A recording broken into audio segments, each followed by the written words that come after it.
Et vive, vive, vive les gros Britons. Eh, salut les petits gnous, c'est les gars. Alors, ouais, dans cette vidéo, on va parler des gros Britons, ouais, qui sont en roue libre, là, je sais pas ce qu'ils foutent outre-Manche, mais ça a l'air rigolo.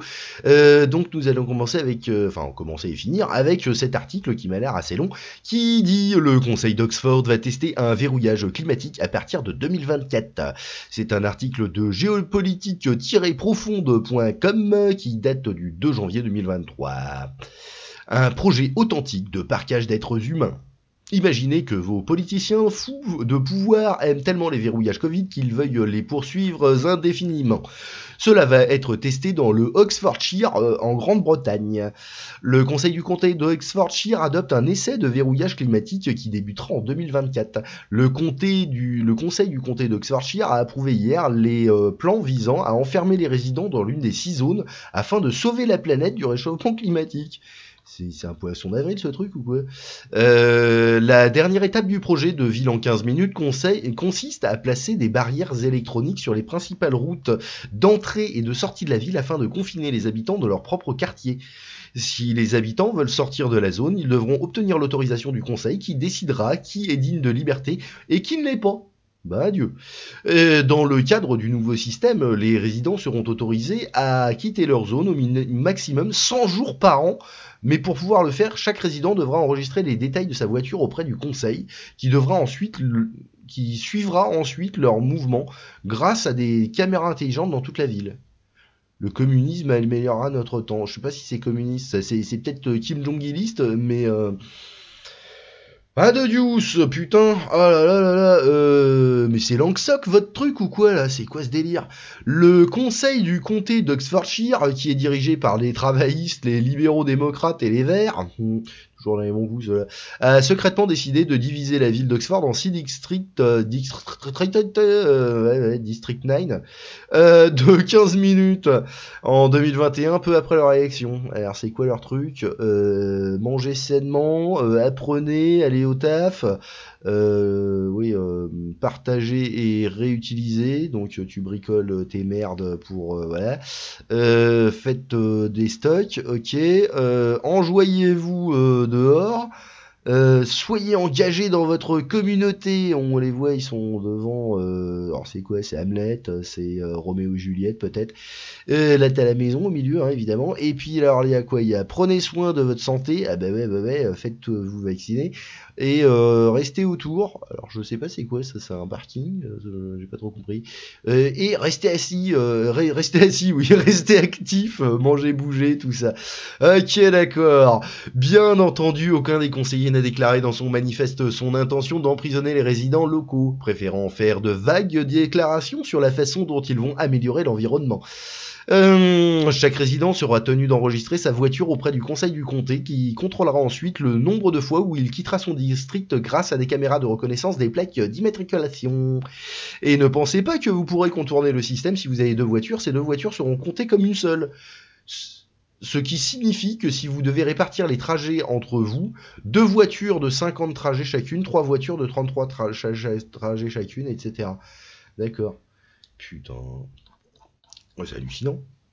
Cette histoire est tellement folle que j'ai voulu la corroborer. Il s'agit de la même histoire publiée dans l'Oxford Mail.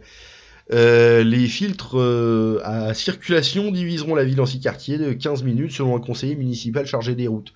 Les barrages routiers empêchant la plupart des automobilistes de traverser le centre-ville d'Oxford diviseront la ville en 6 quartiers de 15 minutes, a déclaré le responsable des déplacements du conseil départemental. Merci de vous répéter. Et il a insisté sur le fait que ce plan controversé serait mis en œuvre, que les gens l'apprécient ou non. C'est beau la démocratie.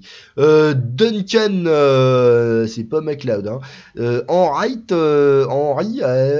Duncan Riton, membre du cabinet du conseil du comté d'Oxfordshire, chargé des déplacements et de la stratégie de développement, vous allez vachement vous développer comme ça, a expliqué les propositions de filtres de circulation de l'autorité dans une interview au Sunday Team.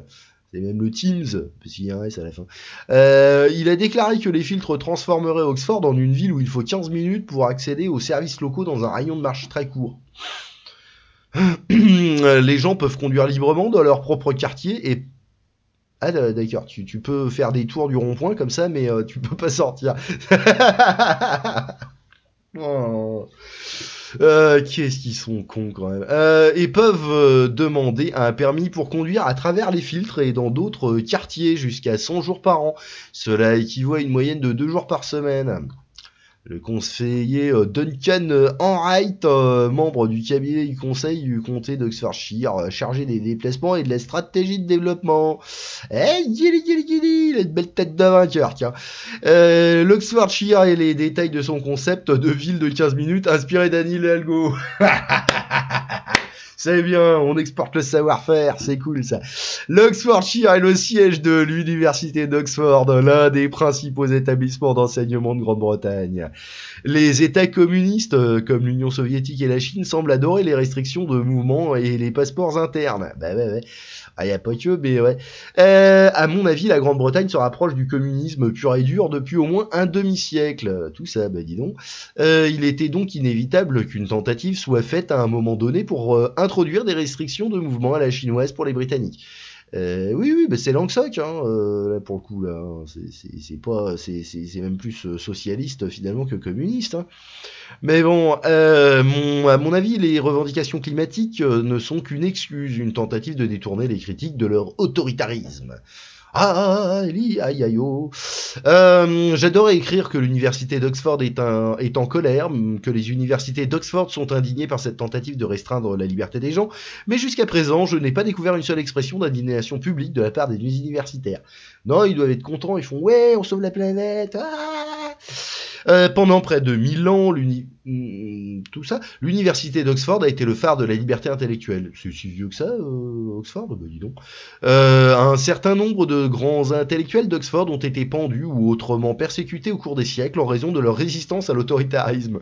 Ouais, mais maintenant, les intellectuels, surtout les universitaires, c'est plus ce que c'était. Hein.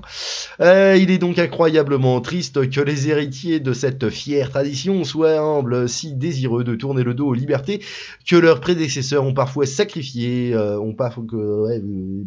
sacrifié leur vie pour défendre. Ok, le concept de 15 minutes city mentionné par le conseiller Duncan Mécouille est intimement lié aux objectifs de durabilité du climat. Extrait 1 introduction de la ville et 15 minutes, durabilité, résilience et identité du lieu dans les futures villes post-pandémiques. Bon dos la pandémie. Hein. Le succès de ce concept tel qu'il a été démontré dans la ville de Paris. Succès, ouais, ville de Paris. Tel qu'il a été démontré dans la ville de Paris sous la direction de la grande Anne Hidalgo, a été salué comme un puissant concept d'urbanisme qui se conduira à une relance économique. Mais ils sont complètement azimutés. Je sais pas ce que c'est leur cam, mais ça a l'air bien. Tout en apportant une cohésion et une interaction sociale. Oui, il y a beaucoup d'interactions sociales à Paname. Hein, Je confirme. Et en aidant à créer des écosystèmes durables dans les villes. Ouais, des écosystèmes pleins de rats et de crackheads. C'est magnifique. Ah putain. Mais t'es déjà venu à Paris, toi, espèce de con, récemment, là. Oh là là là là là. Bon, voilà, l'écosystème parisien, il est beau. Hein. Surtout après les expériences de Covid-19 et les mesures de confinement associées. Si certaines des caractéristiques du concept de ville en 15 minutes ont été temporairement adoptées dans différentes villes après les impacts du Covid-19, son adoption dans la planification à long terme se traduirait par une meilleure qualité de vie, car la proximité des services de base permettrait d'économiser le temps perdu dans le trafic, favorisant ainsi la mobilité durable. Alors si ça veut dire limiter les supermarchés et refaire du petit commerce de proximité, je dis pourquoi pas, mais ouais. Enfin ouais, on te vend toujours un truc sympa pour te la foutre dans le cul. Mais bon, cela contribuera aux efforts visant à réduire les émissions comme le prévoit l'Accord de Paris et à promouvoir une production culturelle plus élevée, bah, bien sûr, entre autres. Par exemple, en repensant le système de transport pour créer davantage de rues cyclables et piétonnières. Piétonne, oui. Les problèmes liés à la possession d'une voiture privée seront en quelque sorte résolus car ils seront réduits si davantage de personnes adoptent la culture du vélo. Vous êtes au courant que vous êtes anglais et qu'il pleut encore plus qu'en Bretagne là-bas. Non, mais va prendre un vélo, toi, Duncan Mécouille.